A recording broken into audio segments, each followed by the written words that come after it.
So, Fat Man. Oh, that was okay, because it was a... Reddit three-way. It's not gay, because it's a... Reddit three-way. With some bullshit news and rumors. Hey? Leave it to the fucking white guy to fuck it up. Yeah. It's all kind of gray. Rock solid. Wow. Let's talk about that on the wrestling show.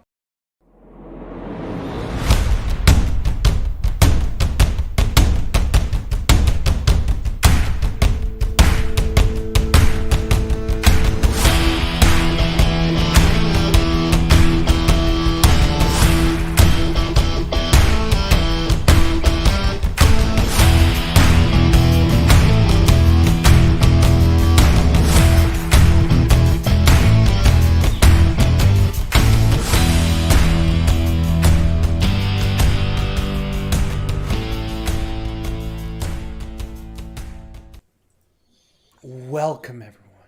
This is Sleazy. This is a Fat Man. And welcome, everyone, to another wonderful episode today. First of all, we have, it's not draft day, but it is Dietz Day. Brandon Dietz is here with us. Hey, yo. I took the gimmick. I'm sorry. Gimmick infringement number 1. Okay, we can do that. And, of course, the master blunt roller himself. Canadian Sleazy. Gimmick infringement number 2. Hey, yo. Thank you. Ryan was here with us, as always. We are doing the Reddit three-way, Reddit grab bag number 3. I am so excited. We already have comments. We already have comments going. Like from Jay all Franklin. sorts of I know him. That Cody promo is fire. PJ is over. No. Yeah, and that's the thing is that really okay, whatever.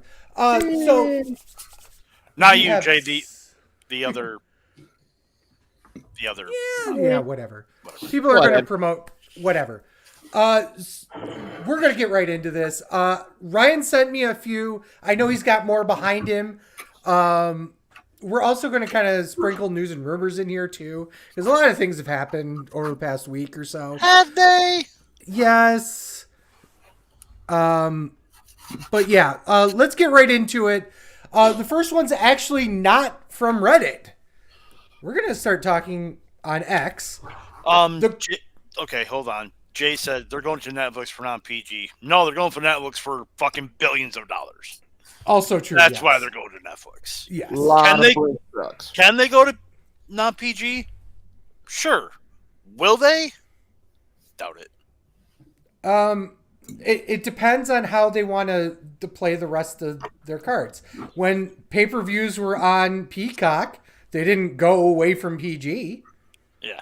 Technically, one of the main reasons why they were PG in the first place was because ratings and advertisement and all that. Ratings don't matter anymore.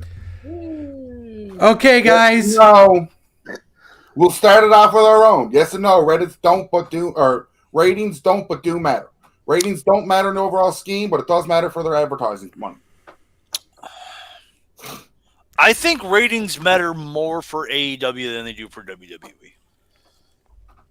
Because their business model is different. 100%. Yeah. Has to be. Well, right now they don't have their own. Not to say that the streaming service doesn't help or anything or hurt, but it's a different philosophy of numbers. You know, you're going to be able to do a lot different if you have a different product on Netflix. It's going to be an interesting way of dealing with that. So I'll be interested to see how it goes. But for now, no, ratings don't matter. At least not for WWE. Nope. Cool. Awesome. Great anal cysts. Oh, sis. Anal cysts. Okay, we're going to go around the horn starting with this one. This is a great one. Greatest calls by wrestling commentary in WWE history. What is your favorite? We'll start with Ryan. Oh, I know mine. I'm guessing his is from 91 Rumble or 92 Rumble. And it's not even just favorite. Even when we talked about this, the one that pops in my head is, by God, he killed him. He's broken in half. Yep, that's the first thing that popped in my head. Well, like that right away, I thought about it's not fair to Flair for that whole Rumble, but I figured Fat Man was going to pick that one. That's where I was going. I was leaning towards it. So no, I was leaning towards the Jim Ross, fully on the side. Yeah, that's where I was going. You got like a blooper one, JR giving away the fact that Stone Cold was going to win the belt from The Rock at Mania 15. Yeah. Rock's beating the shit out of him outside the ring, and he just goes, "You can't treat the champion like that. You ain't the fucking champion yet, JR." Oops. I know you had a stroke, but you still know how to talk. By God. Still sounds like by God, even if it's coming out half his mouth. What else? this. Maybe Michael Cole's The Streak is over. Just to piss Sleazy off. That one pisses me off too. How about the most classic one? Gorilla Monsoon. The immovable force. Mm-hmm. I get that. That irresistible force beats the immovable object. I mean, it's such a classic call from an era of wrestling that, you know, we don't talk about as much, mainly because it was mainly Hogan Must Pose era, but it was really, truly a mark in wrestling history in more than one way. So, that's any other ones? We were kind of all just melding into one, right? I'll go quickly through the thread here. Irresistible force. By God Almighty, he's broken in half. Does he have Stone Cold? Stone Cold! I think that's in here. Does he have no conscience? Does he have no heart? Do you have no soul, you son of a bitch? Well, no clue what that what is. was it? JR probably the JR Triple H. calling Shawn Michaels, where he finally hit the Sweet Chin music on Brett. He got it. Oh, yeah. The boyhood dream has come true. That's the very next one. The one previous was Triple H. Tyson! Austin! Tyson and Austin! All hell is broken loose! I'll throw in a really recent one from last year's Mania. Michael Cole's call when Sami Zayn kicks out of the 1D. Oh, yeah. That was his great voice one. cracked. Like, that was, they were, and another reason why I think that was a fucking 5-star match. Even the commentary was emotionally invested into it. Mm-hmm. Well, we'll just keep continuing with Sami Zayn when he had the Johnny Knoxville match when Wee Man slammed Sammy. And all of a sudden, Michael Cole freaks out. No, not Michael Cole. McAfee. And it was McAfee that went nuts. One that the joke is the only ladder match on SmackDown. Let's see if Fat Man remembers that bit. Wasn't it like a TLC match on SmackDown? No, it was a ladder match on Raw. Undertaker versus Jeff Hardy. That I keep thinking is on SmackDown for some reason. No. Climb the ladder, kid! Make yourself famous! Still think that match is super overrated. Yeah, I know you don't like it. But WrestleMania has turned into Yeselmania from Jerry Lawler. Bobby Heenan. Jannetty tried to dive through the window to escape! Stone Cold. The Austin era has begun. Yep. Mankind has achieved his dream and the dream of everyone else who's been told you can't do it. Michael Cole. Michael Cole. That'll put books in the seats. Yeah. And that's an infamous one. Mm-hmm. Stone Cold is shaking hands with Satan himself. For the love of God, tell me this is not happening. WrestleMania 17. Yep. More recent one. Rollins with the heist of the century. And that's not even that recent. Yeah, that was like 9 years. Ago? 9 years ago. ago. It was 9 years ago. 9 years ago. That's gotta be Kane. Oh yeah. That's an iconic one though. That is an iconic one. For Sleazy. Oh, Sleazy came all that. Choppy pee pee. No, that wasn't commentary though. I don't care. By the time Iron Sheik gets to the ring, it'll be WrestleMania 38. Yes. They missed an opportunity to, if he was still alive, to have him just walk down the ramp, like through 2 matches. Yeah. I'll do. This will be the last one. From undesirable to undeniable, the prodigal son has returned. Corey Graves. Cole. Corey Graves. Graves when he came Cody down Rhodes. during the debut. Yep. That was a great one. Thoughts about this one? This was from Facebook. I don't know where on Facebook. Coked up Shawn Michaels versus Perk Angle would have been the greatest pro wrestling match of all time. Agree or disagree? Agree. So when I think agree. I saw that meme. There's a bunch of Facebook pages. I saw that and I was like, that was fucking deadly. I sent it to Sleazy with the point of pick two people and put them in a match. Like that. Like the example of Coke Shawn Michaels, Perked Out Angle, like to me, 97 dickhead Bret Hart, like those just ridiculous time frame of people and put them in a match against somebody else that's a ridiculous time frame, but it'll be like fantastic. Mid-streak Goldberg versus Yokozuna. I'll take half of that and go mid-streak Goldberg versus Taker at Mania. Ooh. Stupidity. Mine was intentionally stupid. No. For me, I'm going comedic value. Santino Marella, Danhausen. Oh. That might actually happen, too. Yes. Because Danhausen's making a lot more indie appearances, and I wouldn't be surprised if Santino and him play around in TNA, you know? Fat Man, you got one. I'm trying to think of one. I got one, but it's not great. It's pretty shitty, actually. That's the point of this episode. Vince McMahon versus Eric Bischoff. Ooh, that would be interesting. In a street fight. Had to be. Right? Yeah, 100%. That way we don't have to have that many ref bumps. Right? That many rough bumps. Only 2 in a no DQ match because this is As AEW. much as I fucking hate ref bumps in an ODQ match, that's just because I'm a big wrestling fan and know all that shit. Most people, when they see a ref bump, will forget everything else and just go, oh shit, the ref's down. How's the match going to win? So it's not even the DQ at that point anymore. When a ref bump happens, it's something's happening.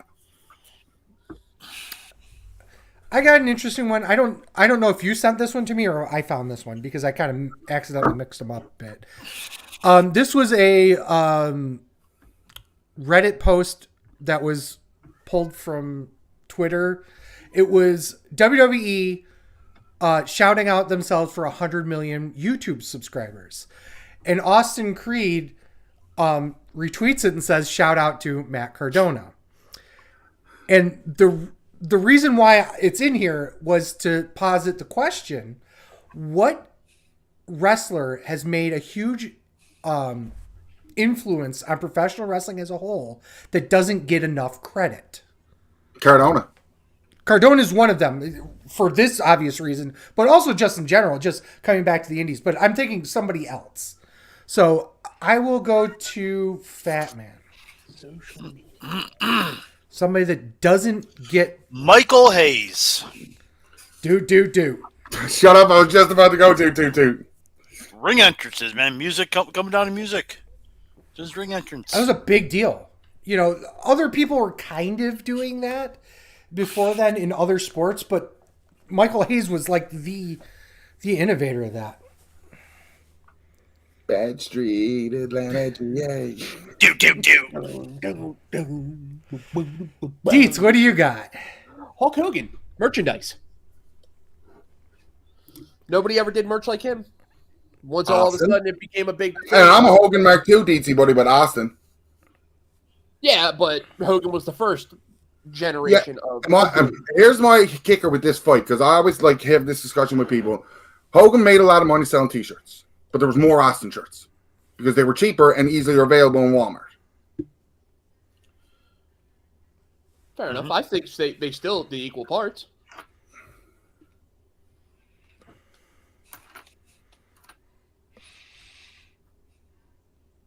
Cool. Ryan, what about you? What? The question. I thought I answered. No, you didn't. You said Austin, but that, I thought it was just rebuttal of mine. Oh, I thought that was just a rebuttal. Okay. That's why I was like, No, he makes sense of what he says. For me, it's just Hogan was the first guy to ever have like big time T-shirts, headbands, all that stuff. And then you see it double down with basically Austin and Ben how they did business, because they caught up with the times. So it both makes sense. You're absolutely not wrong. You know who doesn't get enough credit? Who? The Miz. That's a big one. And they're still going. Still doing fucking awesome. Like, he does not get enough credit for what he does, because outside of the fact that he's not John Cena's size and look, he's John Cena. He does all the fucking media stuff. He's always there. Never got injured once, maybe, and still turned that into a fucking hilarious gimmick. That's his best part. He's always available. It's when never, you need him. He doesn't need time off. He's always there. Need a shitty movie done? You need a legitimate challenger to the top title? Miz. You need an Intercontinental Championship contender? Miz. You need to take the U.S. title off of somebody? Miz. You want to do a cool marquee tag match at WrestleMania? Miz. Yeah, there's the Miz is great in any role he's in. There's two people that come to mind in my mind when it comes to this. When I was first thinking about it, number one is Carl Anderson, because Asian Mark. Ignore the hot Asian wife bit about that. Why the fuck would we ignore that? That's part of why he's underrated, because he's so fucking funny. Also true. The man's a comedic genius, but he's one of, if not the creator of the Bullet Club. Look at what happened from that little bit all the way to now. It's across multiple companies. It's across multiple promotions. It fucking started a promotion, effectively, if you want to be very technical about it. $1 billion promotion. It's unbelievable how much influence the Bullet Club. You want to talk about a shirt that's around almost as ubiquitous as Austin 316 is the Bullet Club shirt, and the millions and millions of parodies that are out there. And the other one that doesn't get enough credit in my mind is Fit Finlay. And not for the reason you probably would think, unless you know me. Women's Female wrestling. Yeah. So he doesn't get his flowers nearly as much as he should, because he really, truly tried to legitimize women's wrestling in WWE. And not enough people give him credit in that, in my opinion, for that. Okay, next one. This is a great one. Ryan, I know, sent this to me. What's a wrestling conspiracy theory you believe is true? Kevin Sullivan killed Benoit and his family. God damn it, stop the fucking fucker. Other than Kevin Sullivan.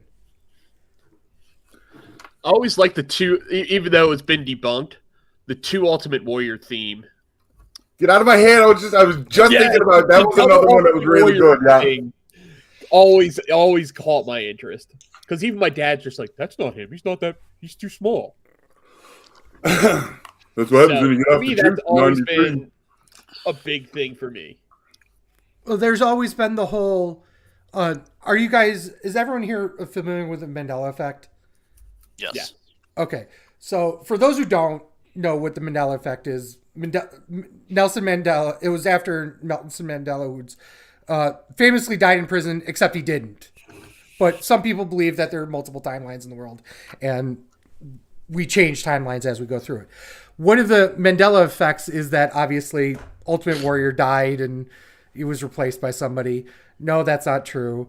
I think the reason why that was conflated was because of the Renegade and the whole bit about that, and the fact that the Texas Tornado, Kerry Von Erich, looked like him to an extent. Fat Man, what do you think? Conspiracy theory that you believe is true? Sid shit his pants. Sid was the one who shit his pants. Oh, God. I love that one. I love that story. I think that so many people have shit themselves in the ring that it has to be Sid, right? Ryan, what about you? He's a shit worker. Might as well just shit in the ring. You want me to come up with another one after Sullivan killed Benoit? Because I was going to steal that one. I said it first. Fine, fuck you. There's a few of them out there. One of the ones where, more recent one is that WWE's like trying to buy TNA. That was a big one that I think I wouldn't be surprised is coming. Here are some of the ones that are out there. That Dolph Ziggler's big moment in Survivor Series 2014 was meant for Roman Reigns. And anyone who doesn't remember the Elimination Tag match at Survivor Series. Sting debuted. Yes. Basically, Ziggler works the entirety of the Authority, and Roman Reigns was out with an injury at the time. So they believe that they just gave it to him, and that was it. Another one was that Vince hated Sandow so much he refused to put him on TV after the Mega Powers shit failed. And the few times he did and got a pot, Vince jobbed him out and eventually fired him. Cactus Jack Mankind and Dude Lover, the same guy. That Marty, I believe that one too. You do? You believe that one? I believe that one too. Fucking Mark. Marty did jump through that window. This is an interesting one. Multiple different people played as Dana Brooke. Ooh. Because she had such a weight shift. I understand. Yeah, she had such a weight shift. Yeah, I understand this. I get this. Because she goes from being super buff, then get a little chub, and then all of a sudden, nothing but forehead. Yeah. So she's changed drastically. I get that. No. The WWF specifically sent Russo to kill WCW from the inside. Also the Montreal Screwjob was a work. Yeah, that's a common one. I don't believe it. Stuff that I don't believe either one of them. I mean, the way Kevin Nash talks about it, I do believe it's Kevin Nash when he brings up that Vince never sold pulling both his quads, but he sold the punch, one punch. Yeah, it's interesting. The only person hurt by that was Bret Hart. If anything, Bret Hart was a mole sent to WCW. Interesting. Well, then he got hurt, so. Yes, but that was like fucking 3 years later. You know what I mean? Like, yeah, absolutely. Triple H and Stephanie McMahon in 2022 leaked info about Vince's conduct to get him out of the company so they could run it. Would have been quasi true if she didn't leave once he tried to come back. Mm-hmm. Yeah. Brawl In was a work gone wrong. Yeah. what? Brawl In was a work gone wrong. Yes. What? The Brawl for All? No. Brawl All In, the CM Punk, Young Bucks. Oh, yeah. Ace Steel. Brawl In. They said, why would they give Ace Steel unprecedented screen time twice in 1 week, then magically he gets in a major backstage fight? What? Because it happened because he was on TV twice in that week, and then... Yeah, that's the reason why it happened, because he was on No, TV. they were planning on doing a work with it, but Ace Steel was a dickhead and actually shot Ace on Steel him. was the dickhead. Yeah, basically, yes. Ace Steel being Ace Steel. So it wasn't a... okay. It was originally meant to be a work, but it turned out into not being one.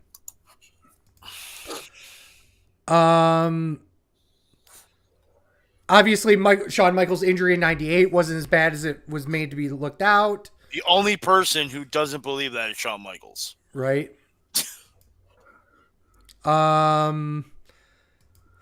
Let's see here. Rikishi didn't do it for The Rock.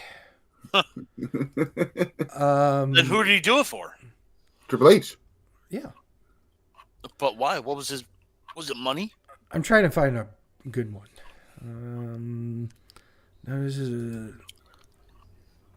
There's somebody else. Rikishi actually did it for The Rock. Oh my God, what a heel promo out of The Rock if he cut it now. I did it Yeah, right. for Roman Reigns.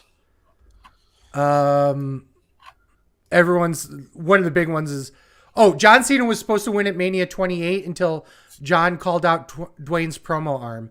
Rock didn't like that John went into business for himself. So Dwayne went backstage and proposed twice in a lifetime in winning the WWE Championship. But Cena won the match. 28. Now, I know, but then he proposed to win the WWE Championship that Cena would beat him for. Right. That makes no sense. But it does. Because The Rock was like, I bet you they were only going to have one. And Cena was going over. And then that shit happened. The Rock was like, I'll put you over next year, but put the belt on me. And Vince at the time was probably like, yeah. It's the way that was worded, it didn't seem right. Right. Let's see here. I'll do one last one. Bryan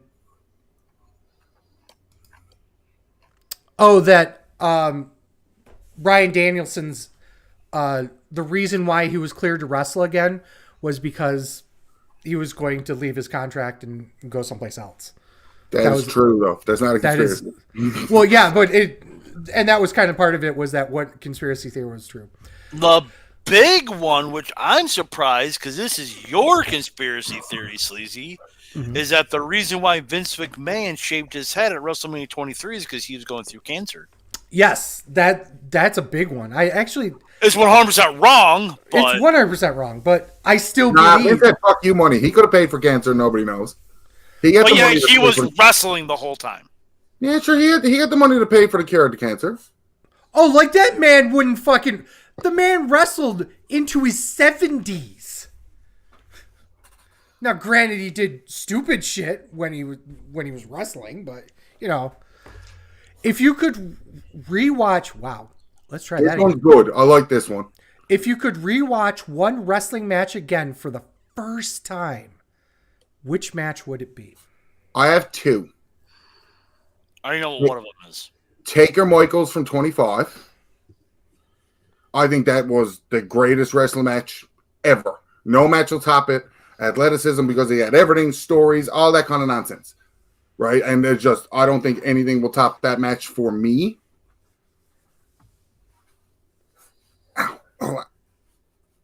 I'm trying to remember the other. I had it in my head and then explained in the first one. Go to the bars. I'll tell you what my second one is. I do. I remember. Austin Rock at Mania 17. Oh, that was not the Mania match I was thinking of that you were going to say with The Rock. Really? I thought he was going to say Rock Hogan. Rock Austin. And again, I love Rock Hogan too, but to me, Rock Austin, that crowd was crazy, plus the match was good. You mute Rock Austin from 17, it's still a good match. You mute Rock Hogan from 18. Yeah.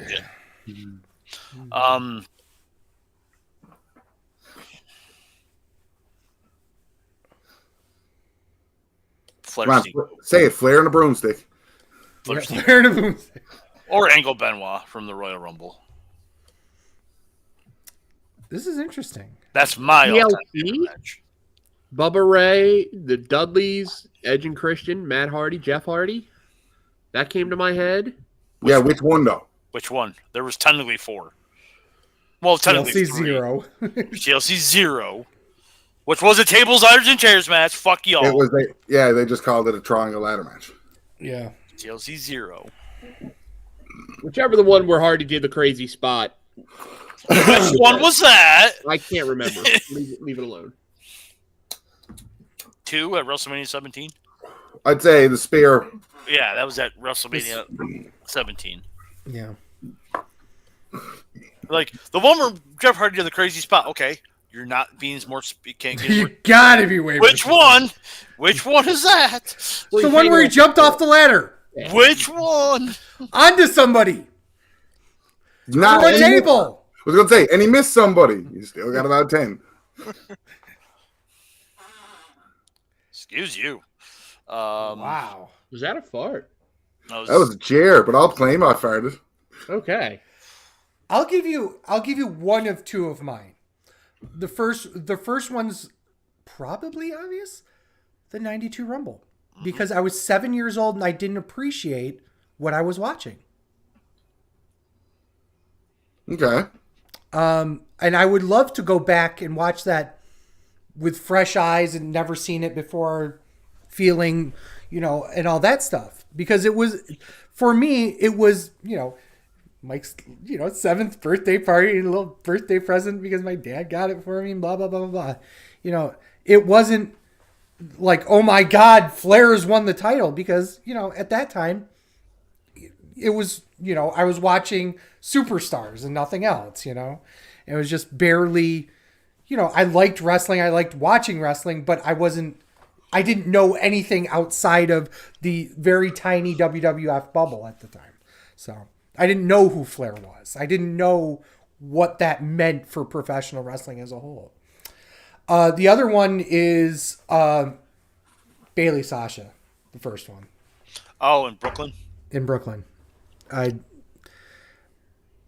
Very few matches give me like outright emotional attachment to, professional wrestling more than that match. Even going back to it, I get a little, choked up even, because you could tell that they put every single ounce of energy into that match, and it was just so great. So, anything else? Okay, next one. Retirement also comes to mind for me as well. Which one? Michaels. The real one. The proper The real one. The proper one. Everything after Michael's Flair. Shit. Yeah, doesn't happen. Yeah. It just WWE gave him the perfect send off. And then ruined it later. He decided to get married 7 more times and needed 8 more alimony payments. So he went to TNA. Okay. We need to get it out there now because I feel like we need to. According to Fuck Dave Meltzer. Good. Yeah. No, John Cena was asked at a conference. I don't even know where it was. He was talking about, somebody asked him about coming back to the ring and trying to get a 5-star match for Meltzer. And John Cena, kind of dodges it a little bit and basically says, I know when I've done a good job in my profession because people love watching me and I'm entertaining them. So my question to you guys is, what we do in terms of rating matches, and I don't just mean Meltzer, I mean anybody, is it doing a disservice to the professional wrestling industry by rating matches? That many people do it? No. No. One person could say it's a 5-star match. One person could say it's a 1-star match. It's a that's I know why. the beauty about our show. In a conundrum, You know what I'm we all have like, different sir. appearances and different meanings of everything. Firefly Funhouse could be considered a 5-star match. It was cinematic. Yeah. Like, and again, everybody's preference. Like, but everything that took away from the fans for the Firefly Funhouse match, your throwbacks, your little indie shit, like every little thing, everything else is there. So, and worst is for me, you know how much I fucking hate star ratings, because there's no objective way that everybody can look at someone and say it's this. So, like, it's everybody's opinion. Anti-Fatman asked me about it the other day. He's like, why do you guys talk about use Meltzer as your range? I was like, we don't use Meltzer as a range. Meltzer's a fucking idiot. Only because, to me, Lars Sullivan has a 5-star match and Kurt Angle doesn't. Mm-hmm. Kurt Angle doesn't have a 5-star match. Get out of here. Lars Sullivan has a 5-star match. In the NXT, the 5-way match that they had for the North American title, yeah? Yeah. Yep. I brought it up because I was curious, and I know we said it before, but I'll casually bring it up again. As of right now, AEW has 29 5-star or better matches. If you add WWF, WCW and Ring of Honor together, they have 12. 4 less star matches than AEW has altogether. And you It's like Meltzer's on their payroll or something. Oh wait, how many? Well, I mean- How many does New Japan have as of right now? How many 5-star better matches has New Japan had? a billion, especially even the Tokyo Dome. Yeah. I would go 42. Deeds? I'll say 52. Both of you are way off. I'm just gonna go higher. I'm gonna go 107 because 7's always the answer. Sir, if this was the Price is Right fucking do game, the yodeling game, you would have went over because it was 96. Damn! Damn. Motherfucker. The Ryan did the can anybody tell me who the Fed in second with 37 matches is? All Japan. It is. Yeah, I was going to say. He was a Japan mark. I mean, and one of the other things that was kind of tied to this was some asshole had tweeted to Meltz saying, you know, how do you fucking rate these matches at this, that, and the other thing? And Meltz's response was, well, why don't you go look at Cage Match first? What a shitty thing to say. Right? Like, what is Cage? Cage Match is basically a bunch of us fucking idiots that'll Rating the match. Yeah. Oh, this match was great. Oh, that was a 5-star. This match was shit. Go to fuck. Yeah. Well, here's my thought about star ratings in general. Star ratings are only for, we use them because it's like the thing that people use. It's like a barometer, Yeah. basically. Like we can say, "Oh, the match was good. The match was great." Like, but Right. if we say, "Hey, this match is 4 stars," people know, "Oh, 4 out of 5. That's really good." Yeah. Like a 4-star movie, 4 out of 5. It's a really good. You know what I mean? It's just a barometer. So it's just an easier way to say, "Hey, this is what we think the match is." Right. Some people use letter gradings. Some people use out of 10. Some use percentages because they're weird. You know, it's just what we chose to use star ratings because a lot of the bigger professional wrestling journalists, quote unquote, I said quote unquote, use star ratings as their barometer, and unfortunately, that's because Meltzer originated it. So. I thought the question was, do you think John Cena's had a 5-star match? And I said 100%. Oh yeah, absolutely yes. So that wasn't even a question. like, Okay. yeah. This one specifically for Dietz because I know he's going to have a hard time with it. Oh, fuck off. Keep one, erase one. Ryan, you know which one it is. Macho Man Randy Savage or Sting? Oh, you son of a bitch. Okay, hold on. I love this. Let him. To me, this is actually pretty easy. It actually is for me as well. It has to be Sting. You keeping Sting? I have to keep Sting. I actually have think to. that's the right answer. It is absolutely 100% the right answer. It has I think to you be Sting keep just Sting. because I hate to say this, it's the longevity. He's been around for forever. Savage pretty much stopped wrestling full time in like 99. Yeah. He was it's an crazy attraction. to think.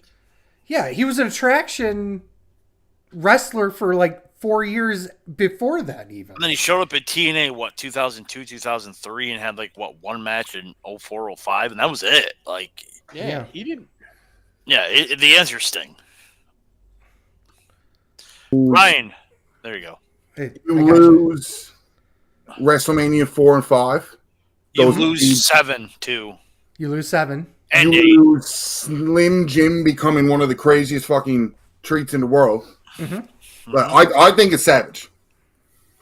But I think Savage done more for the business than what Sting's done. I think outside of the wrestling ring, that might be true.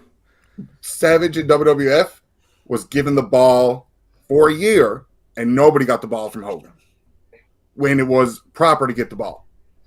Then he went Warrior. to WCW, and him and Hogan were the two names that, holy fuck, they helped for a long part legitimize WCW. Sting didn't do that. Sting was there forever. Here's the point. Had Survivor Series, had Starrcade 97 went any different, I might agree with you because the business could have been different had that finish been fine. But, oh yeah, brother. Oh yeah, you. I can't go against the Sting. He didn't hey yo you, he oh yeah you. Oh yeah. I get your thing side on Sting in terms of that's your guy's pick. It just Macho Man did so much more for the business as a whole, I find.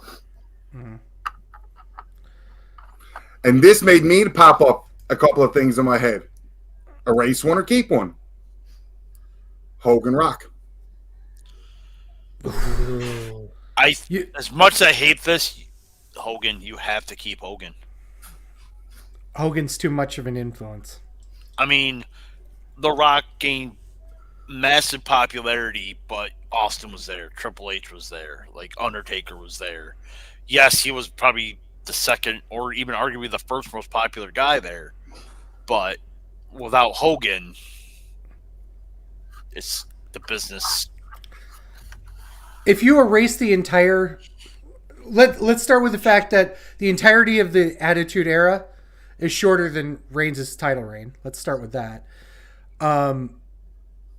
The other part is that you lose The Rock, but really The Rock didn't carry the company like Hogan did. In the way that Hogan did? That Hogan carried the company, sure. But that's what I mean, though. But in 2000, when there was no Stone Cold and he was your fucking golden goose, the two names that were carrying it, basically, because you need a face and a heel, were Triple H and Rock. Yep. Yes, but I'm saying that was all of how many years? How long did Hogan... How long was Hogan on top in a time where wrestling wasn't hot? You know what I mean? And he essentially went through two different phases in two different companies. Yeah. So I get it. So it's a good one, but yeah, you lose the NWO too. Yeah, you do lose the NWO. Hogan. So you erase Rock. You have to, I think. But what two wrestlers seem like a natural tag team that never happened? There's 3 of them that were given. Undertaker and IRS, death and taxes. That's always the common one, right? Flash Funk and Godfather, Pimpin' Easy. Luger and Hennig, Perfect Narcissists. And Owen and Bret Hart, the Prince of Hearts. Owen and Bret Hart did happen. Yes, it did. I was about to say they had the whole family tag. Lash LaRue for life. Well, this asshole again. Lash LaRue and Elix Skipper. God bless America. God bless America. Lenny Lane and Chris Jericho. Wow. What was their team?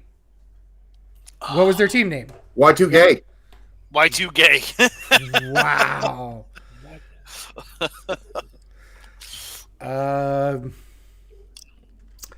This was a hard one for me, but because you're trying to think of two things that just like.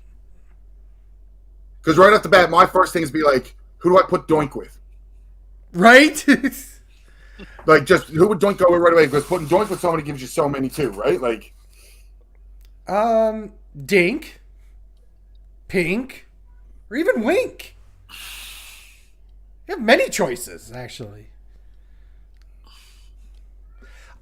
So here's the thing: is that I Southern Justice is always a fun rebrand of the Godwins, but I think that they could have done more with the group as a whole. Unfortunately, what's his face there? I can't remember his name. Henry O. Godwin. Dennis Knight. Dennis Knight, thank you. If he had been able to be a little bit more... Oh, no, Dennis Knight's Midian, isn't he? Yeah, Mark Canterbury. Thank you. I know he retired early because of a back issue, I think it was. Undertaker and Henry O. Godwin, the 2 marks. The 2 marks. Well done. Mark Inc. Mark Inc. Or Mark Henry and Undertaker. Ooh. Oh my god, that's such a bad team name. How bad? What's the person where you fuck dead people? What's it called? Necrophilia? The fact that we both know this is problematic, by the way. Sexual necrophilia. Wow. Oh, necrophilia chocolate. Necrophilia chocolate. God. Oh, that one's great. Boo. Wow. It's a trio, but it's Big Boss Man, Akeem the African Dream, and So you're just putting them back together. And then adding Muhammad Hassan to give you 9/11. How does Akeem fit in that? Isn't it was the Twin Towers? Fair. Great too, by the way. Fucking great. Just silence. I got no fucking laughs on it, but it was still a great bit. It was fucking great. Listen. Too soon? Too soon, motherfuckers? 24 years. Come on. Some of the ones in the thread, Rick Rude and Kurt Hennig, Ravishingly Perfect. Darby Allin and PCO, Suicide Squad. All the blonde Canadians in 2000 forming a stable. Called The Blondes. Let's see here. Saturn and Malenko, S&M. That's a good one, actually. That's amazing. Big Show and Godfather, Big Pimpin'. Marseille, Mansoir, and Pretty Deadly. What are you calling them? Pretty deadly male models. Oh, God. Shoot me in the goddamn head. The reason why The Rock and Roman Reigns versus Cody Rhodes and Seth Rollins happened because of one man, Jack Perry. So here's the big question. What kind of butterfly effect in professional wrestling happened that this is easy. you can point to that is not an obvious one? Obviously, we talk about the Bullet Club and all that fun stuff, but something that's not as obvious. The curtain call. The curtain call doesn't happen. Triple H is going to go win the King of the Ring. If then he gets punished, who wins the King of the Ring? Austin. Austin does the promo. History made. What happens if Triple H wins that, doesn't do the curtain call, and they win the King of the Ring? You don't get Austin 316. Hogan doesn't kick out at 3 at Mania when Andre falls on him. Oh. Interesting. That changes everything. Iron Sheik breaks Hogan's leg for Vern Gagne. Jesus Christ. Yeah, that's a Tragedy. Sting goes over. It's Starrcade 97 properly. Eh. I was kind of leaning towards that. What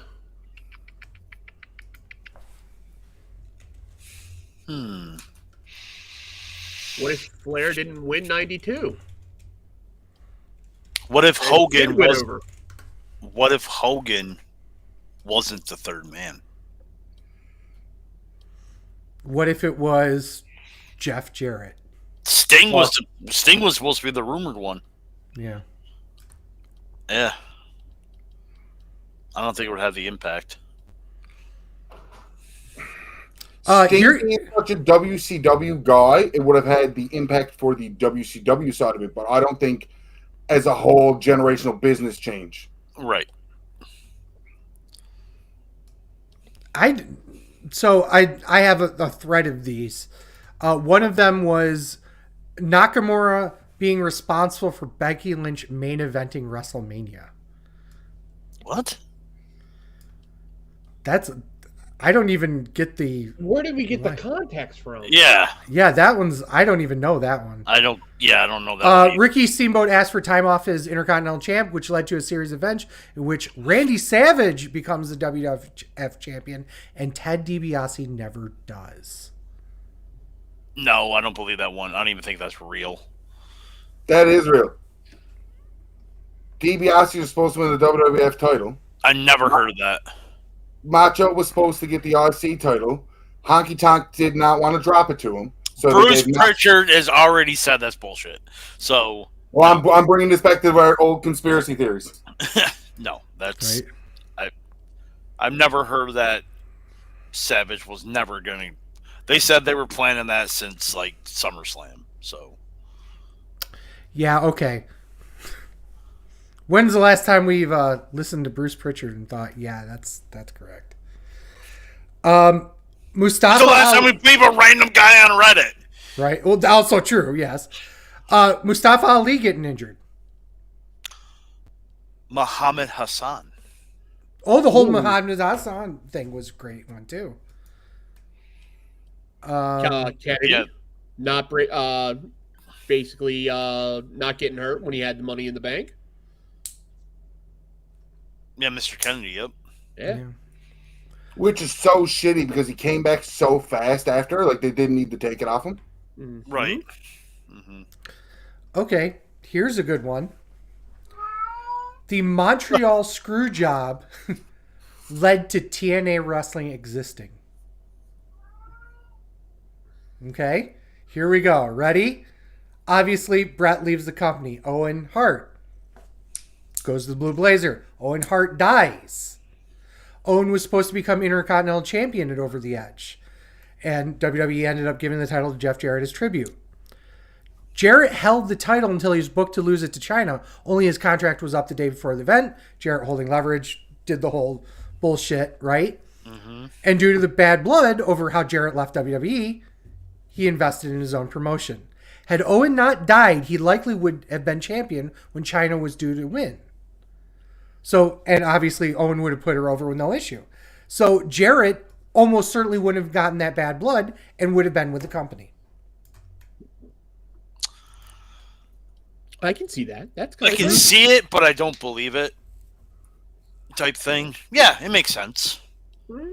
But I still think Jarrett was leaving no matter what on that day. The Maybe reason the bad blood wasn't between him and. Again, this is according to Jeff. This is according to Jeff Jarrett himself.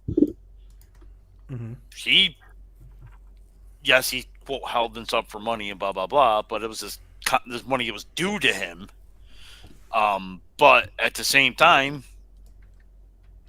he had no ill will towards the company. He said he was leaving no matter what. Mm-hmm. So, I can see it. It makes sense. But I think Jarrett's leaving either way. Well, we're going to extrapolate it even further. Because of Owen Hart's death, AEW exists.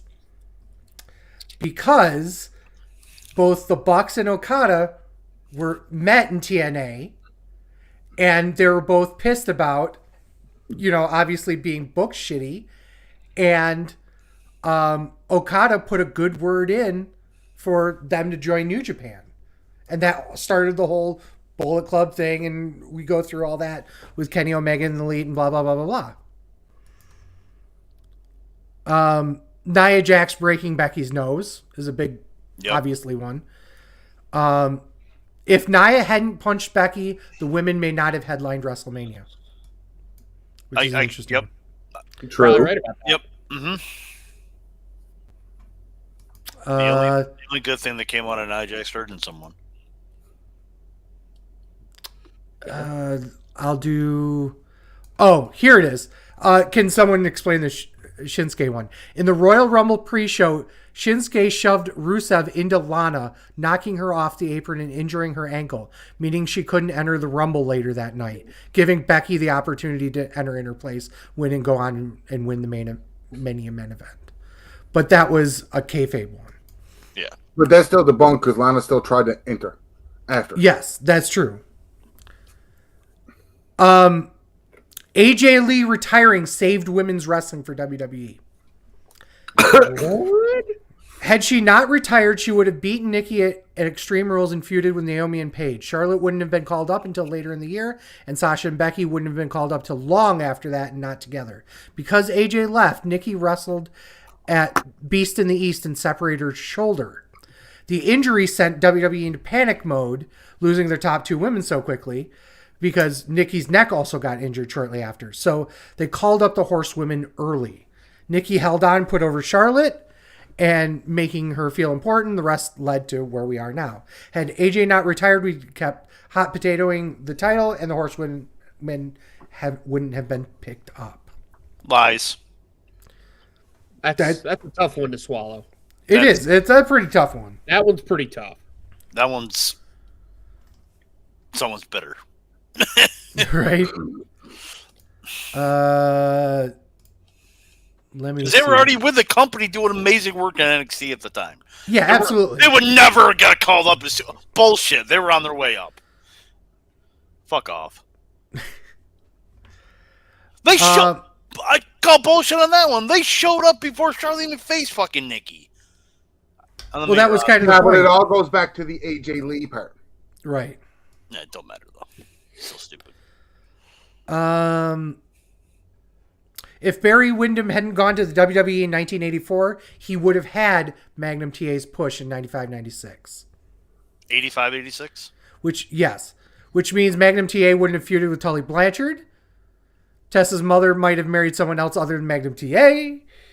Tessa may not have trained as a wrestler. No, I don't believe that at all either. It's a butterfly effect. You know how it goes. Yeah, but I still don't believe it. Yeah. You cannot believe it, but the point of this part was the look at the butterfly effect of. Yeah, look at the butterfly effect, but if there's actual facts involved, it'd be great. Yeah, but we're not. This wasn't going. This isn't about facts. How dare you bring facts? into Well, this fucking discussion? the beginning Get thing the- was like, there's no way Barry was going to be in that spot before Magnum TA. Ever. So, debunking that.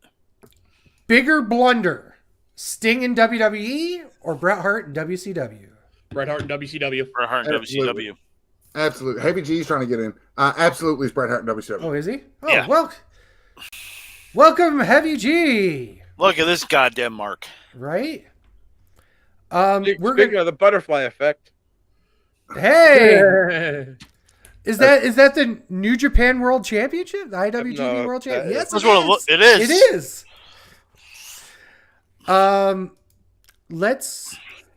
I got one. I was listening for like the last couple minutes. None of you said about maybe Shawn Michaels going to WCW. Nah, he was never going to go. I don't think he was either, but it's an interesting thought to bring up. Here's one. What's your I didn't care for the Godfather type of opinion in professional wrestling? Very unpopular opinion to everyone else in the wrestling community. Fuck Zack Sabre Jr. Yeah, Ditto that. Just change the name to Roderick Strong. Ditto it, but change it to Roderick Strong.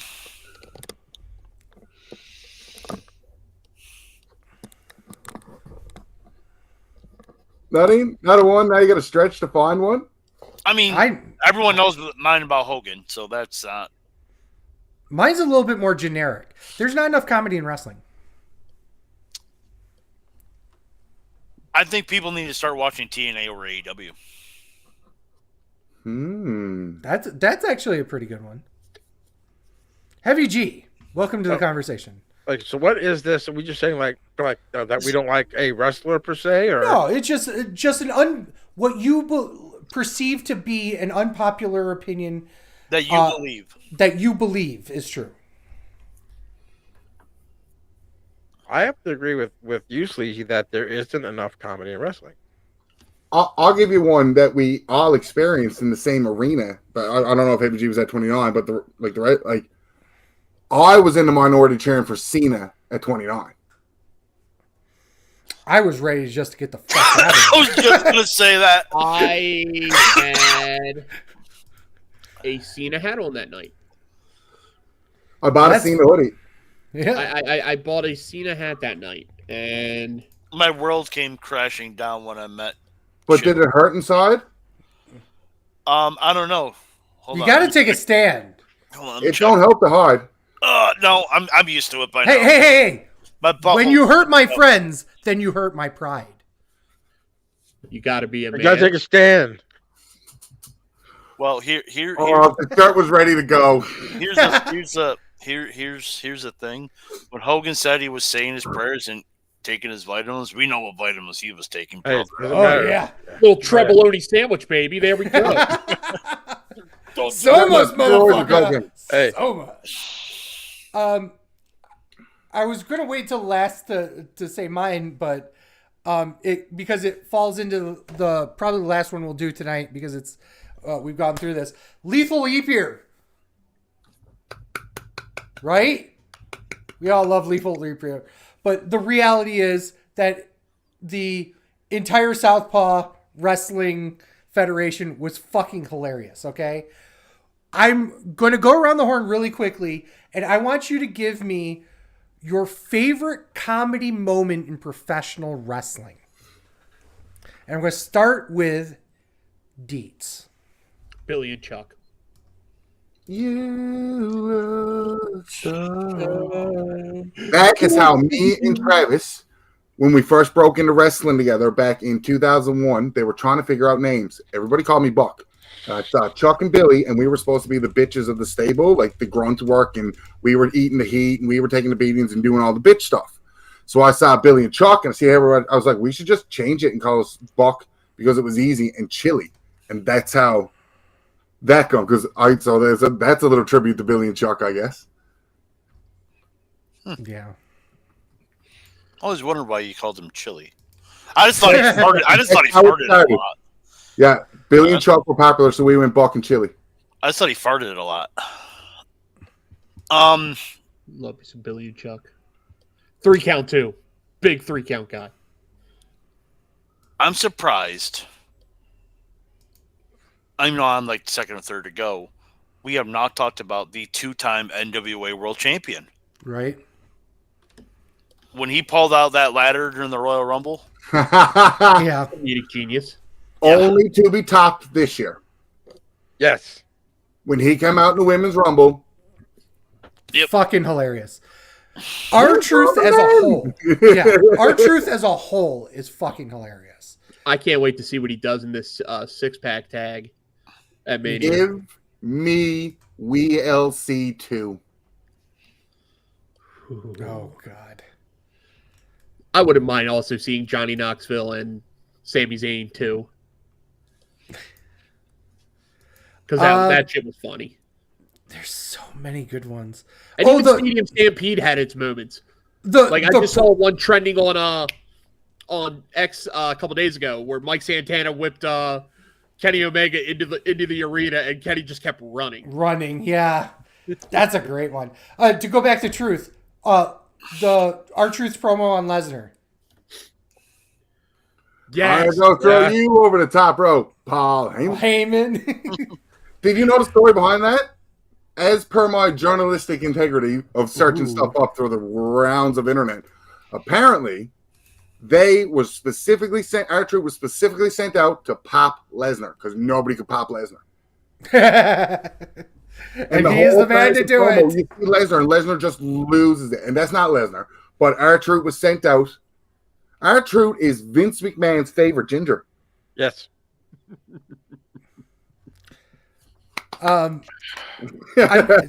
There's so many. Well, here's the thing. There's so many great moments. Choppy pee pee. Choppy pee-pee. Choppy. Yeah. Kai and Tai. Oh God, yes. There's a million of them in Chikara. I'm just gonna throw it out there. You know, I could go on forever. But in WWE specifically, probably one of my favorites was Kane in therapy. Him going through the entire. You're Kane and Taker Mark, anyways. That makes sense. Yeah, so that's pretty obvious. But there were so many Kane moments that were funny because his character was intentionally not supposed to be funny. So when they did a lot of comedy with him, it really hit.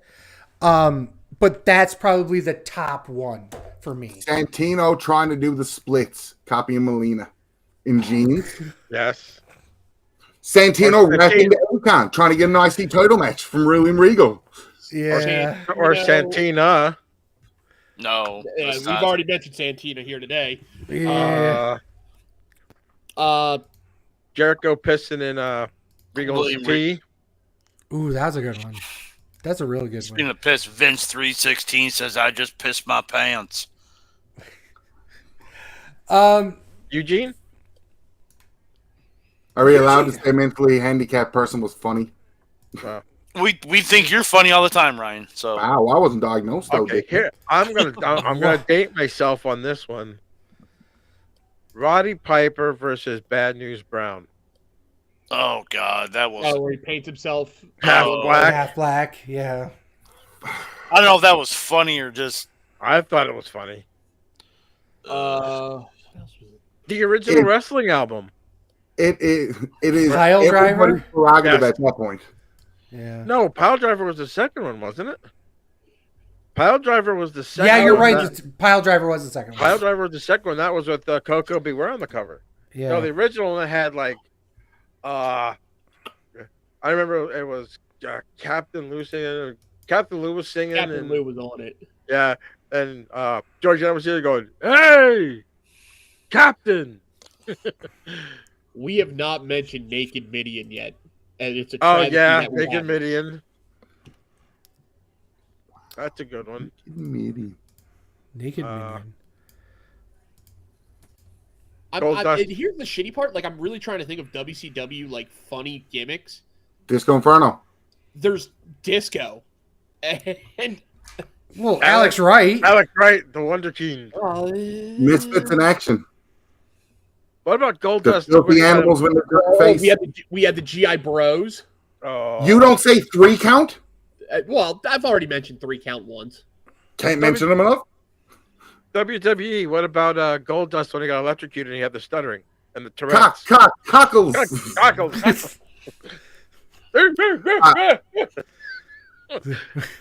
And then I never forget the one that he was with the Triple H and he was looking at WWE. Fake cover, fake cover. Oh my goodness. Let's get into news and Hold on. rumors. Can I add? Because Heavy G wasn't here for it. Heavy Yes. G, Yes. what conspiracy theory do you believe in professional wrestling?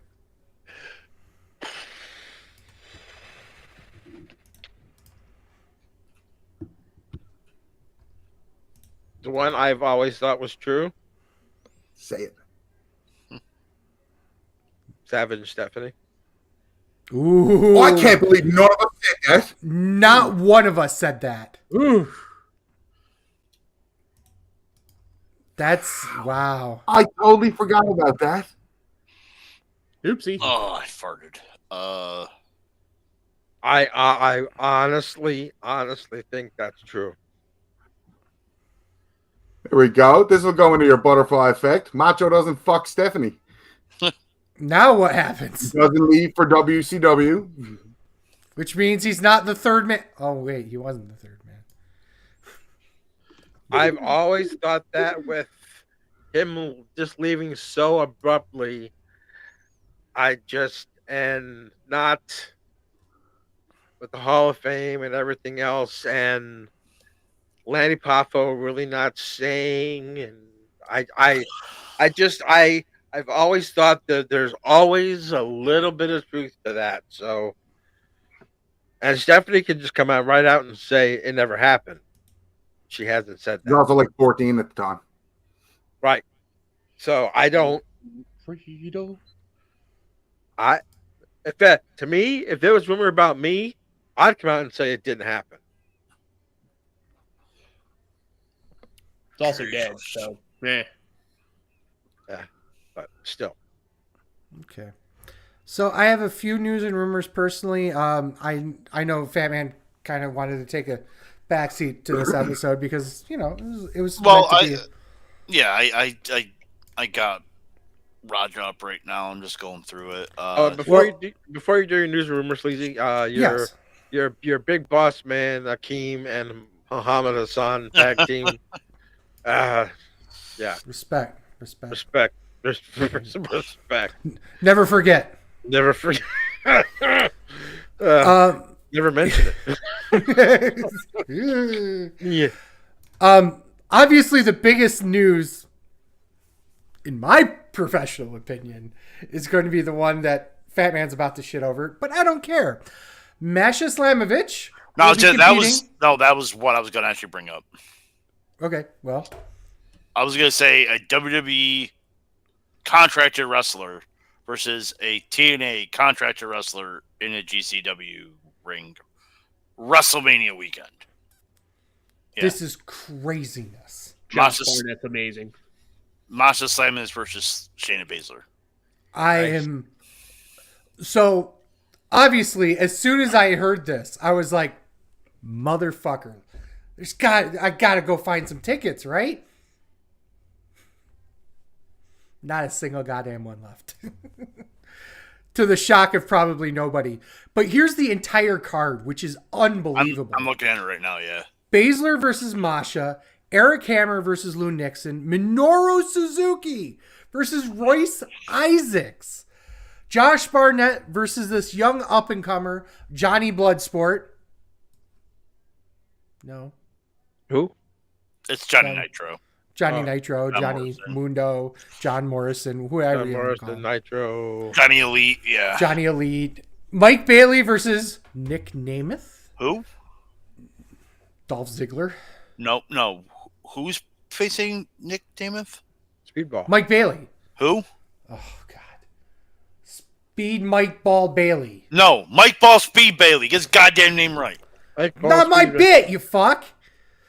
Akira versus Matt Makowski. Axel Tischer versus Timothy Thatcher. That would be good. There's just so many great fucking matchups there. I really do wish I could get fucking tickets to that, but that's part of the GCW collective. There's like 12 events running this year, including the Indie Wrestling Hall of Fame. Now, one of the things that we want to put out there, and we'll probably talk about this more on our live show on the Tuesday before WrestleMania, is we're going to a bunch of shows. We'll actually tell you guys the lineup of what shows we're going to be. So if you want to join us with those shows, please come up to us, talk to us. Please. And the appearances we'll be making. Okay.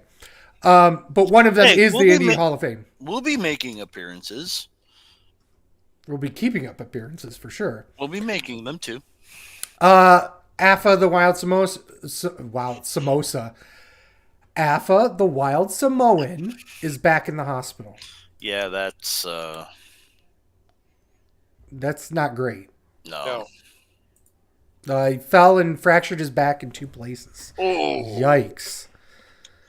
Wow. WWE is announcing a new documentary about Bray Wyatt, which I think debuts April 1st. Yeah. Back. Raquel Rodriguez is removed from WWE's active roster page. Yep. I think they're removing her because of her MCAS, I believe. Yeah. Ladies and gentlemen, my heart sinks again. Asuka's been injured. At least it wasn't because of Nia Jax, but no, she injured her knee on SmackDown. They pulled her from live events, so she's, they're trying to figure out if it's a minor injury or if it's going to be big. They don't really know what her timeline is, so she might be working on her YouTube channel more. Which Sleazy jerks off to constantly. I love Kana-chan TV. If you guys don't watch that and you are a fan of Asuka, why the hell aren't you watching it? Or Japanese women. Yeah, Joshi in general. But she has she really does separate herself from the character in the vlog. Yeah. It's really nice. It's surprisingly refreshing because she's, she lives in Vegas, but she's constantly obviously she's on the road all the time, but she's now also doing stuff in Japan too. So she's building a house in Japan right now. It's really cool. But yeah, check it out if you enjoy that kind of vlog content. Are we gonna kind of touch on the Rock's promos and his social media stuff, because I know there's been some bitching about it, and I have a very quick opinion on it. Go ahead. Who the fuck cares? He's on the board of directors. Who's gonna stop him? Right. Like, fuck him. I think that's what the big blowback is, because he is on the board of directors, that he gets a lot more leeway Yeah. in what he's allowed to say. Of course he does. He's the boss. That's the thing. A lot of people are saying, well, nobody else can get to say what he says because he's the boss. Well, he's the boss. He's the boss. Hey, your boss can tell you your boss can say stuff to you that you can't say to your boss. That's not necessarily true. I'm a union guy. Well. Let's just say my boss can say stuff to me that I can't say to my boss. But that's part of usual everyday life. I mean, yeah. So, I got one last one here, and then I'll just dump it back to Fatman entirely. Mick Foley. Apparently, he's trying to lose a bunch of weight to see if he can do another match. Well, the match is going to be against Cardona. Right? So, if Mick wants to do it, great. It's his prerogative. I'd watch it. I think it'd be better than Flair's last match. Right. So, one more thing. Last week we talked about WrestleMania potentially being in Las Vegas in 2025. Mm-hmm. I'm still seeing Minneapolis. This is from March 14th, so 5 days ago. Minneapolis front runner for WrestleMania 25. Or in WrestleMania 2025. Here's my question about all this. Don't we normally know by now? They'll announce it probably during WrestleMania. They normally they didn't last year. They did it I think a couple weeks before WrestleMania. Yeah. Mm-hmm. But normally they announce it during WrestleMania. Yeah. Maybe they're going to go back to that. Like the end of day one or something like that. Yeah. Mm-hmm. I want to go back to Mick's last match. I mean, I'd like to see it. I think Matt Cardona is a perfect opponent for him. I can honestly say I'm a huge Ric Flair fan.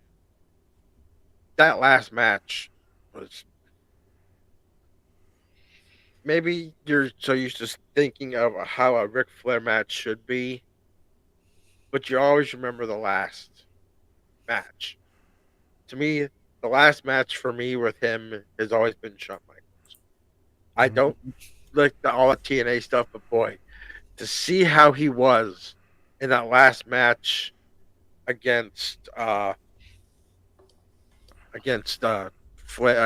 Jarrett and Lethal. Oh, right. Yeah, he wanted to prove that you can do it, but sometimes you really don't have to prove you can do it. You know, It was nothing about proving he could do it one more time. It was 194% a cash grab. Yeah. And everyone knew it in that building. Everyone knew it in the back. And even people who looked at it and went, I don't believe him. No. You know, so be it. So be it. If you want to make another fucking 100 grand, go for it. All the power to you, but man, the other matches I felt bad for the matches on the card, because the other matches on the card were fantastic. Yeah. And they got fucking shit on. Oh, that was horrible. Yeah. Horrible. But I could see. Hey man, what do you think? I want to ask you guys a question. What do you think about AEW, the introduction of Spike? Oh, Janice? Basically Janice, yeah. It's Janice. Yeah. Cool. Giving Mick Foley props. You should have gave Abyss props. Also true, yes.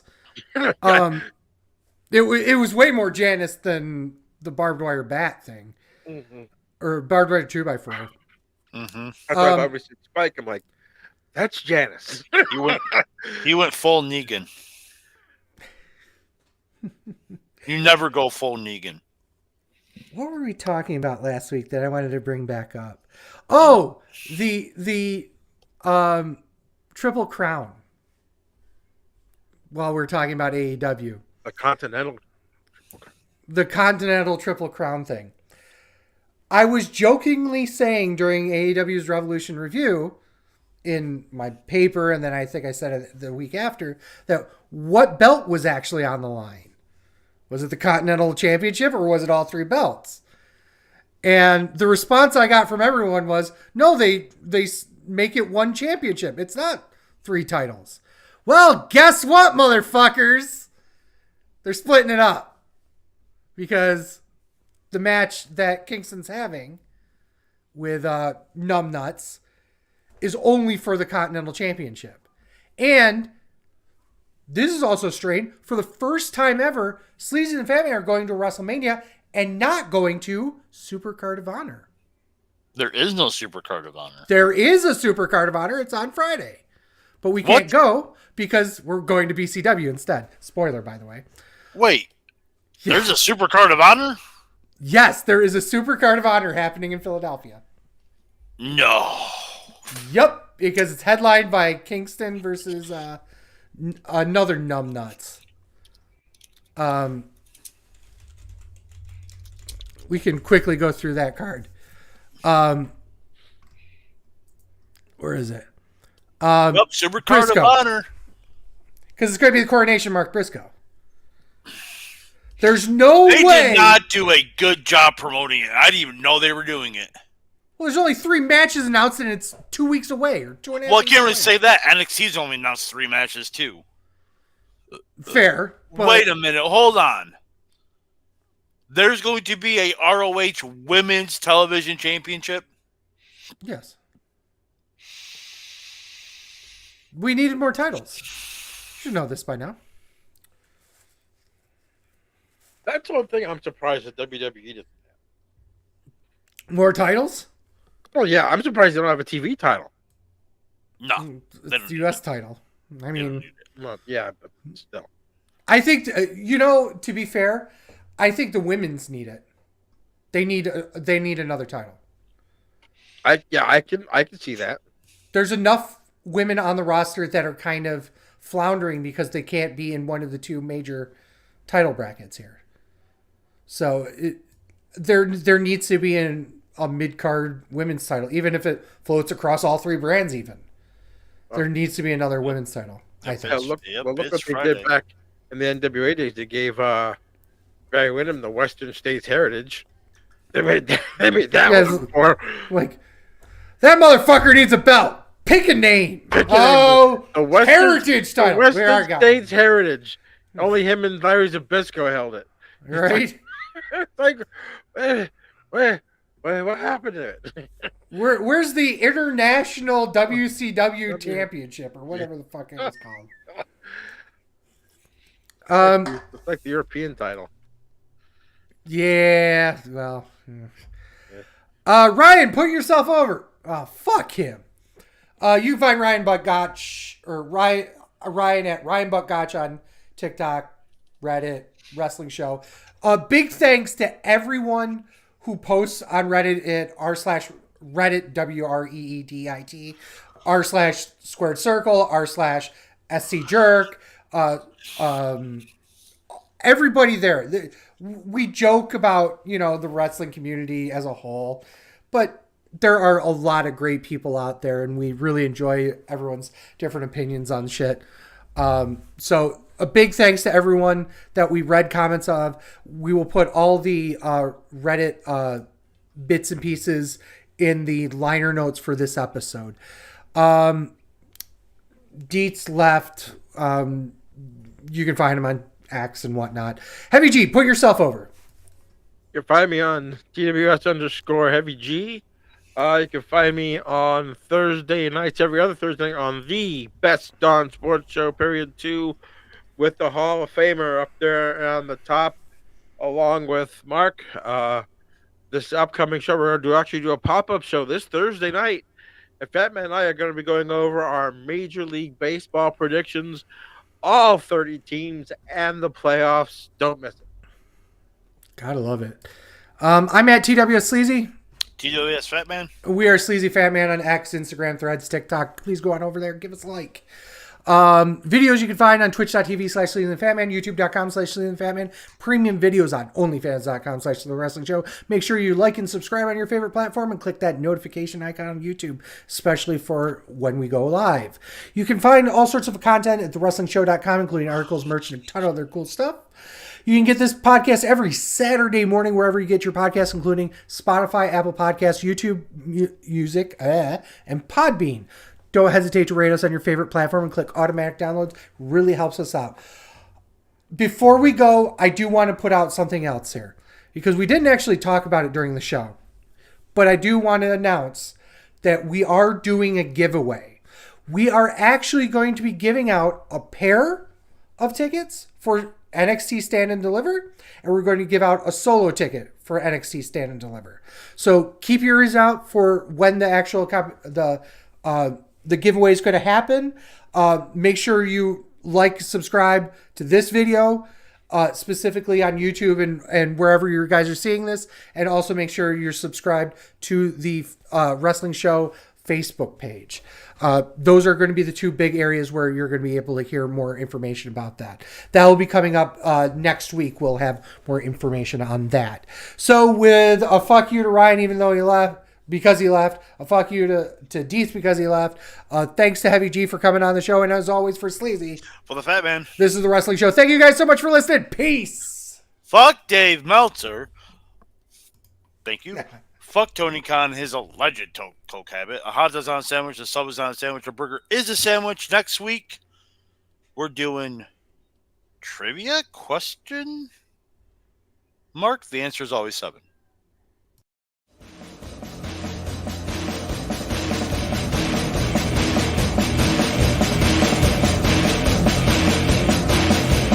I'm a truth that you seem to run from.